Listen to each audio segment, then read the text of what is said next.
Hello, crafty friends. This is Anya General with Ink, Paper, Scissors. Welcome back to my channel. Today I have another Use Your Pattern paper video, and I am so excited to be working with the Autumn Archives collection by Kelly Bangs from Spellbinders. This collection is absolutely beautiful and perfect for fall crafting. I'll be creating 7 cards in this video, and I can't wait to walk you through the designs. This is a 12 by 12 collection, so if you've got some 12 by 12 paper in your stash, as most of us do, you can absolutely adapt these card designs with what you already have. I've linked everything I used for today's projects down below in the video description and also on my visual supply list for easy reference. If you're looking for a specific product, definitely check both spots, since YouTube sometimes limits how many characters I can include. Before we get started, I'd love it if you'd hit that subscribe button and give this video a thumbs up. I've set a big goal for myself to reach 10,000 subscribers this year, and your support really helps me get there. It means the world to me, and it lets me keep sharing card-making inspiration with all of you every week. I also want to invite you to join my Facebook group, which I've linked below. It's a fun, welcoming space where we can share our cards, swap ideas, and inspire each other in this crafty journey. And lastly, I just want to say a heartfelt thank you for your patience. I know it's been a few weeks since I've posted, as I've been dealing with some medical things, but I'm feeling so much better now. I'm excited to get back into a regular posting rhythm and bring you lots more inspiration. I truly appreciate all of you and this amazing crafting community. Now let's dive into these 7 card designs. To get started, I went through the Autumn Archives paper pack and separated out the sheets I wanted to use for today's cards. For this first card, I picked 2 coordinating patterns. I cut the first sheet down to 4 1/4 by 5 1/2 inches, and then I trimmed the second sheet, this really fun pink plaid, to 4 by 5 1/4 inches. Next, I brought in one of my favorite die sets that you've probably seen me use in quite a few videos. The Bow and Bell Scallop Frame by Lisa Horton and Spellbinders. I die cut the scalloped frame from that pink plaid paper and then started layering in some fall tree ephemera from the Autumn Archives Cardstock die cut set.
At first, I wasn't loving how the sentiment was looking with the design, so I decided to switch gears and use the Autumn Alpha Etched dies, also from Kelly's collection.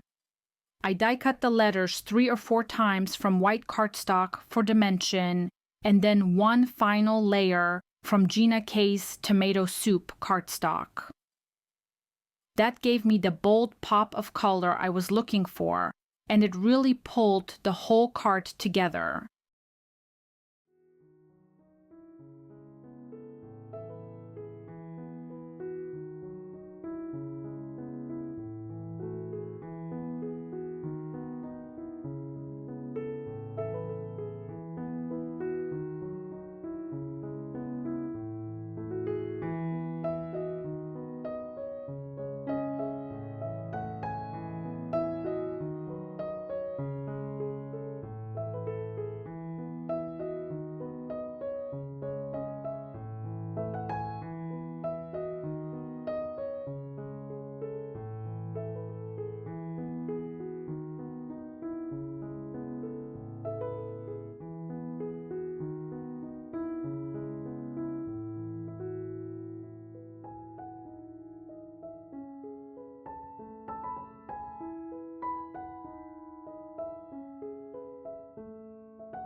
For my second card, I'm working with the piece I cut down earlier to 4 1/4 by 5 1/2 inches.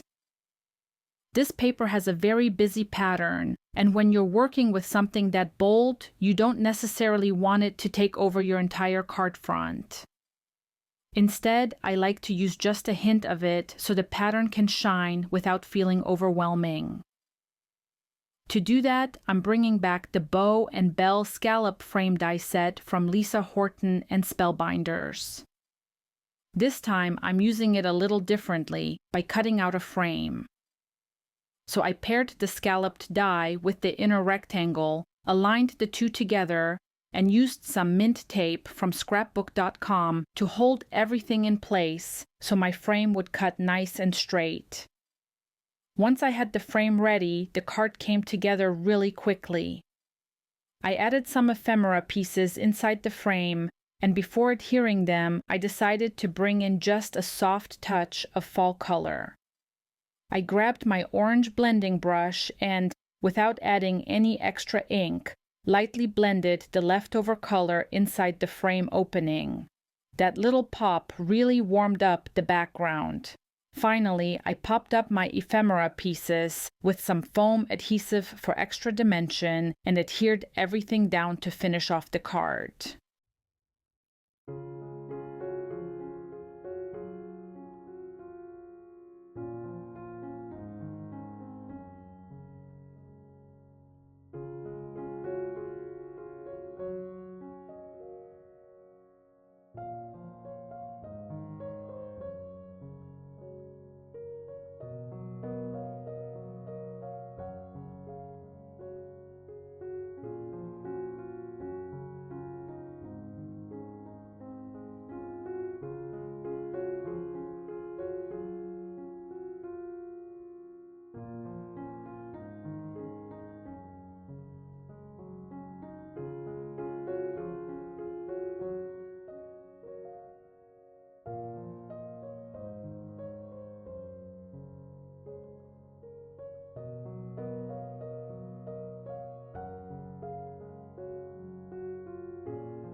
For my third card, I'm working with the wood grain pattern paper from the collection. I trimmed it down to 5 1/2 by 4 1/4 inches so it would cover my entire card front and give me a really nice rustic background. Next, I picked out a few pieces of ephemera and arranged them along the left-hand side of the card. Once I was happy with the layout, I adhered the 3 pieces together and added some foam adhesive on the back so they'd have a little bit of dimension when I placed them on the card.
For my sentiment, I grabbed the fall-themed stamps from this month's Hero Studio kit, September 2025.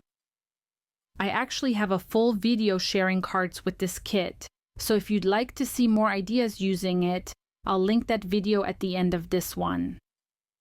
For this card, I wanted a nice clean label for stamping, so I die cut a few shapes using the Documenting Labels dies from the Autumn Archives collection by Kelly Bangs. Then, using my MISTI, I stamped the sentiments onto the labels with VersaFine Onyx Black ink. That gave me a super dark, crisp impression, perfect for a focal sentiment.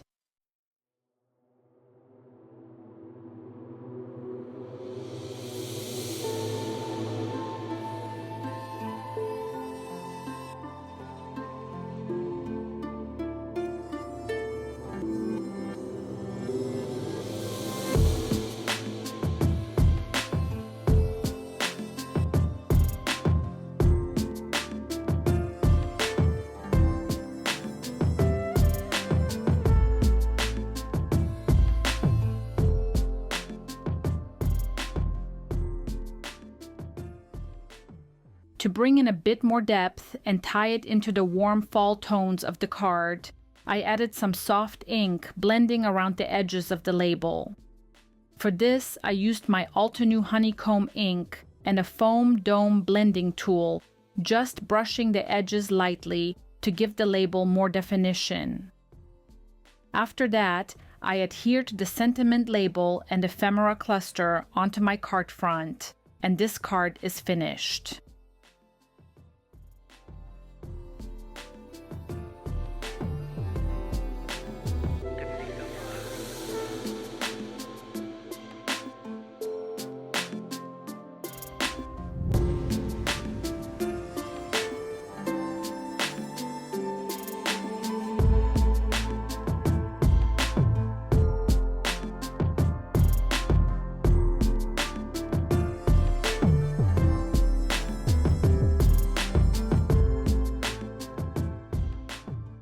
For my fourth card, I'm bringing back that pink plaid patterned paper that I love so much. I trimmed it down to 4 inches by 5 1/4 inches, and then I used the inside rectangle from the bow and bell scallop frame die set to cut out the center. That left me with 2 pieces, a frame and a rectangle, and I'll be using both in today's cards. For this card, I'm starting with the rectangle. I adhered the rectangle piece directly onto an A2 card base to give me a simple but colorful background. Next, I pulled in the Changing Trees dies from the Autumn Archives collection by Kelly Bangs and cut them out from white cardstock. To add color, I placed the die cuts onto my Altenew sticky mat, which really helps hold the pieces in place for ink blending. For my first tree, I used the leftover ink on my yellow, orange, and red blending brushes and softly blended the color right onto the die cut. Once that was done, I layered and adhered my first tree.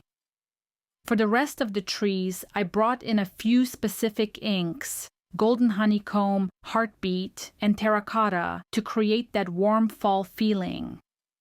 The rest of the assembly is pretty straightforward, so I'll go ahead and let you enjoy the music while you watch the rest of this card come together.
For my fifth card, I'm working with that inside rectangle piece we cut earlier from the pink plaid patterned paper.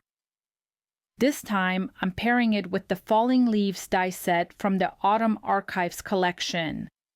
I started by die cutting the acorns from Craft Cardstock and the leaves from green cardstock.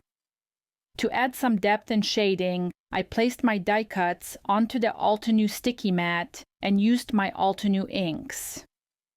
For the acorns, I blended on a bit of paper bag ink, concentrating the color toward the bottom for a natural look. For the leaves, I added moss ink, again shading more heavily at the base of each leaf to give them dimension. Once all my pieces were shaded, I assembled the die cuts and started arranging them onto the plaid rectangle background. I'll let you sit back and enjoy the assembly process of this card, and I'll be back in just a bit to walk you through card number 6.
Once I had all my letters stacked from the Autumn Alpha dies, I used my glass board magnets to keep everything in place while I adhered the letters down onto my card front.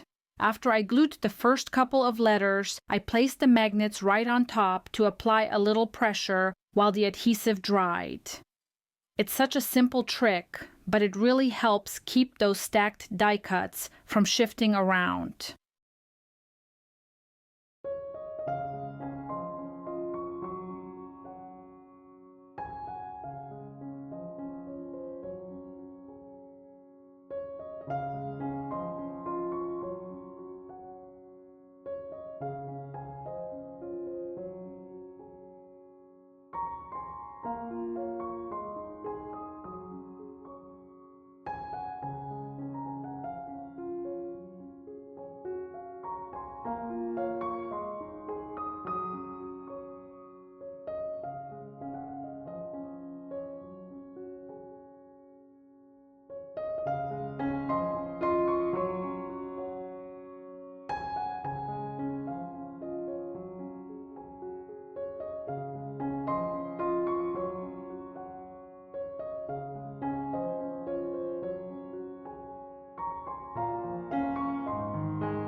And we are already on card number 6. For this card, I am using the Autumn Greetings Wreath dies from the Texture and Foliage collection by Suzanne Hugh. I love these dies because they give you such a beautiful, layered look with minimal effort. I started by die cutting my pumpkin and wreath pieces out of colored cardstock so that I would only need to add a light touch of ink blending. This saves time and still gives a lovely depth to the pieces. For the leaves, I die cut them from white cardstock so I could play with several colors to capture that vibrant, multi-dimensional fall look. White cardstock really makes the colors pop when you blend on top.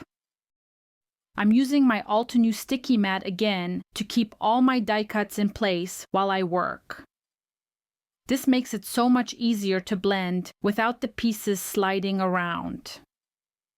Starting with the pumpkins, I apply Amber Blaze ink to create a warm, natural shading. Once that's done, I go in with Heartbeat ink to add a touch of richness and contrast, focusing on the areas where shadows would naturally fall. For the longer pumpkins, I use Forest Fern ink along the bottom edges to add a deeper, more three-dimensional look. You can see how even small touches of shading really make the pumpkins feel rounded and realistic. Next, I move on to the leaves. I begin with Forest Fern on part of the leaf, then layer on terracotta, maple yellow, and finally Amber Blaze. Using a small, precise brush allows me to blend multiple colors onto one leaf without losing control or muddying the shades. Once I've finished with Amber Blaze, I add a few touches of Heartbeat in select spots to create that warm, glowing effect you see in autumn foliage. To make the greens richer and more layered, I lightly go over the Forest Fern with Forest Glades. Layering your colors like this adds so much depth and gives your leaves a natural, varied look, as if they were just plucked from a fall garden. Once all my die cuts are ready, I bring in my wood grain patterned paper and my Hero Arts Infinity Circle dies. I chose a circle about 3 inches wide and die cut the wood grain paper to create a solid, textured base for my wreath. Then I add foam squares behind the circle to give it dimension and center it carefully onto my card front. Adding foam really helps the wreath stand out and gives the card a more professional, layered look. Now comes the fun part, assembling the wreath. I start by adhering the pumpkins toward the bottom of the circle. They act as the visual anchor of the design. Then I add the leaves around the top and sides, carefully filling in the wreath so it looks full, balanced, and natural. You can play with overlapping the leaves and pumpkins a little to give the wreath a sense of movement and depth, almost like it's alive with fall colors. Layering in this way really makes your wreath pop against a warm wood grain background and gives your card that cozy autumn feel. I love how this card turned out because it captures all the richness of fall without being too busy. Taking the time to layer your inks and pay attention to the placement of each piece really makes a difference.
This card is perfect for sending warm autumn greetings to someone special. Now we're moving on to card number 7, which is also the final card for today. For this design, I'm using the gorgeous wine red patterned paper with the floral motifs. I cut a piece that measures 2 inches by 5 inches. To give it a layered, framed effect, I cut a slightly larger piece from tomato soup cardstock at 2 1/4 inches by 5 1/4 inches. Layering these 2 pieces together not only highlights the floral pattern, but also adds subtle dimension and depth. I then adhere this layered strip to the left side of my card base, creating a strong visual anchor and giving the card a nice asymmetrical balance. Next, I bring out my infinity circle dies again. For this card, I'm using the 2 1/2 inch circle along with the 2 3/4 inch circle. I die cut the larger circle from the tomato soup cardstock and the smaller circle from white cardstock. These layered circles will serve as the focal point for my sentiment. You can see how using circles adds a soft contrast to the straight edges of the patterned paper strip, giving the design a more dynamic and interesting feel. For the sentiment, I'm using the Hero Studio kit again, the same one I've used before. I place the white circle in the MISTI to ensure perfect placement and stamp the sentiment in the upper half of the circle with VersaFine Onyx black ink. Using the MISTI helps me get a crisp, clean impression, which is especially important when working with a focal element like this. It also allows me to restamp if necessary, without worrying about misalignment. Once the sentiment is stamped, I layer the circles together and adhere them centered on the card front, which creates a balanced, polished look. To add a touch of charm and personality, I place a small kitty from the ephemera pack right below the sentiment.